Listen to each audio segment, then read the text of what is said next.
Oke, kita lanjutkan. Nah, tadi Wade sudah memberikan tadi ya konsep tentang bagaimana teman-teman melakukan induksi matematika langkah-langkahnya gitu ya. Nah, mari kita coba aplikasikan ke dalam 3 buah contoh ini gitu ya. Contoh proposisi, fungsi proposisinya gitu ya.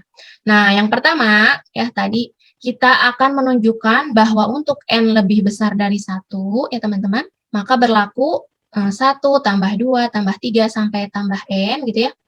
Dia berlaku yang tadi ya teman-teman, n kali n tambah 1 dibagi 2 gitu ya. Jadi kalau kita menjumlahkan bilangan bulat dari 1 sampai n ya, maka hasilnya katanya n kali n tambah 1 dibagi 2 gitu ya.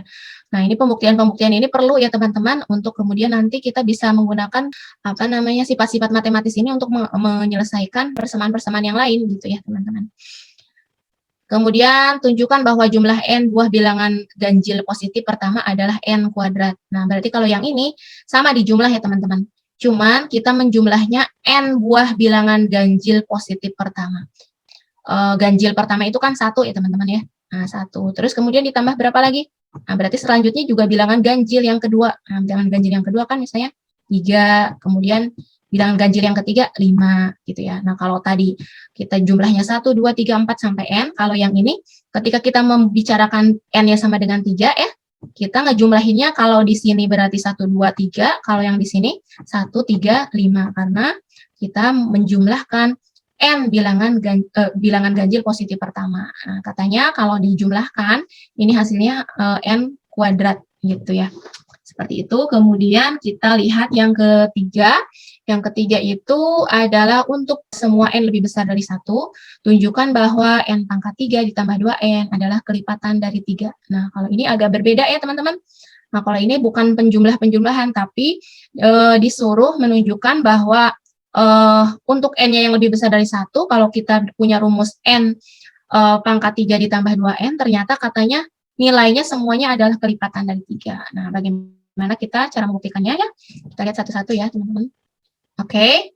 Nah, untuk yang pertama, itu ya. Yang pertama kan tadi kita disuruh menjumlahkan bilangan bulat dari 1 sampai n, apakah benar memenuhi rumus n kali n tambah 1 dibagi 2, gitu ya.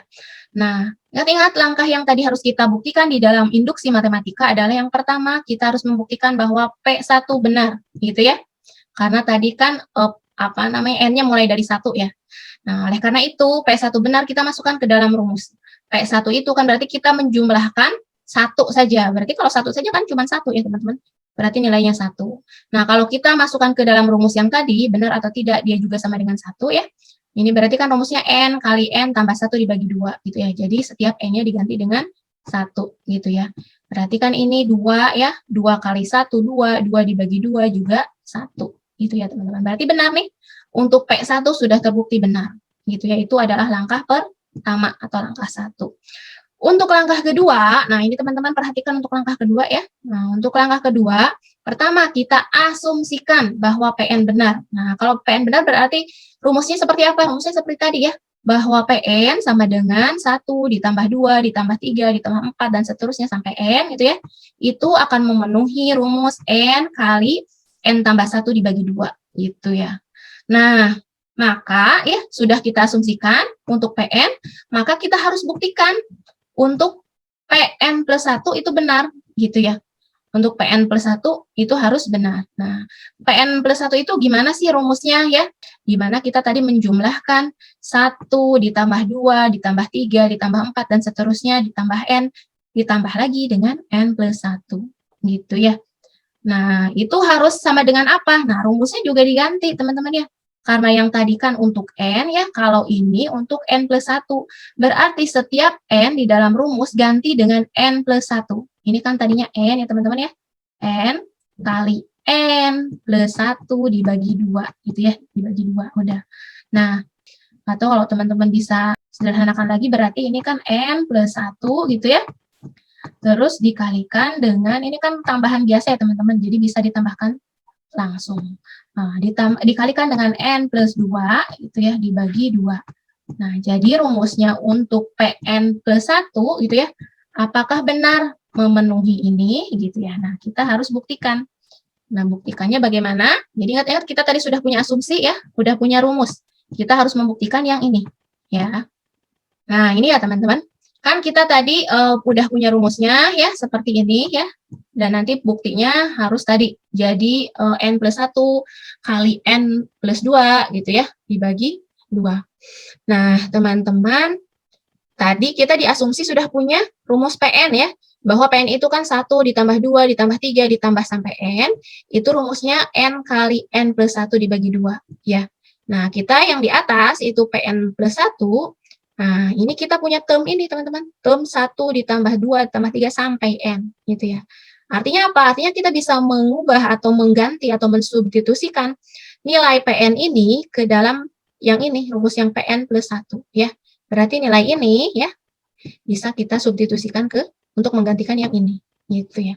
Jadinya bagaimana? Jadinya ini nih ya. Jadinya baris yang ini ya. Jadi 1 tambah 2 tambah 3 tambah titik-titik tambah N-nya diganti dengan N kali N plus 1 dibagi 2. Nah, ini ditambah N plus 1 ini masih dari rumusnya ya. Sudah sampai sana, kemudian kita kalikan biasa ini ya. Kita kalikan N dengan kali N tambah 1, hasilnya berarti N kuadrat tambah N ya. Nah, dibagi 2 tetap. Kemudian yang sebelah sini, nah ini kita mau melihat bahwa yang ini kan dibagi 2 ya teman-teman. Nah, berarti yang ini juga kalau mau ditambahkan harus sama penyebutnya ya. Harus dibagi 2 lagi. Kalau mau dibagi 2, berarti kita juga yang di atas dikali 2, yang bawah dikali 2 gitu ya, biar adil. Karena nanti 2 dibagi 2 kan 1. 1 kali N plus 1 tetap jadi N plus 1 gitu ya. Jadi ini hanya menambah term ini ya, 2 per 2, kan sama aja dengan 1 gitu ya. Agar apa? Agar bisa ditambahkan dengan suku yang satunya gitu ya. Oke teman-teman, selanjutnya bagaimana? Selanjutnya kita kalikan nih yang 2-nya dengan yang di dalam kurung. Jadi 2N plus 2 ya teman-teman. Nah, kan yang penyebutnya sudah sama, berarti tinggal ditambahkan. Yang ini yang dari atas ya. Yang ini yang dari sampingnya, 2N plus 2 ya, yang udah dikalikan. Dah. Nah, selanjutnya teman-teman bisa lihat ya, yang N tambah 2N ini bisa dijumlahkan ya, menjadi 3N ya, yang selainnya sama ya. Nah, kalau teman-teman bisa melihat di sini adalah suatu bentuk persamaan kuadrat yang bisa kita cari faktornya gitu ya. Untuk mencari faktor dari bentuk persamaan kuadrat seperti ini, berarti kita mencari 2 angka ya, ditambahkan menjadi 3 kalau dikalikan menjadi 2 gitu ya. Dan angka tersebut adalah 1 dan 2 ya. Karena apa? Kalau 1 ditambah 2 jadi 3 ya, dan 1 kali 2 tetap 2 gitu ya. Kemudian sudah yang dibagi 2 tetap. Nah, teman-teman ini sebenarnya sudah sama dengan bentuk yang tadi ya. Nah, kalau teman-teman lihat yang tadi bahwa N tambah 1 dikali N tambah 2 nih, yang ini boleh ya, yang sudah ditulis tadi, dibagi 2 gitu ya. Berarti sebenarnya sudah terbukti benar gitu ya. Nah, atau kalau kita mau lihat lagi secara detail, berarti ini kan bisa dibentuk ulang ya. Yang ini N plus 1 tetap, nah yang N plus 2-nya dibentuk ulang menjadi N plus 1 ditambah 1 ya, per 2. Sehingga menjadi bentuk yang awal tadi ya, bahwa dia sama aja dengan rumusnya dengan N kali N plus 1 dibagi 2 gitu ya. Itu untuk N, kalau ini kan untuk N plus 1 gitu ya. Nah, ini kan memenuhi artinya gitu ya.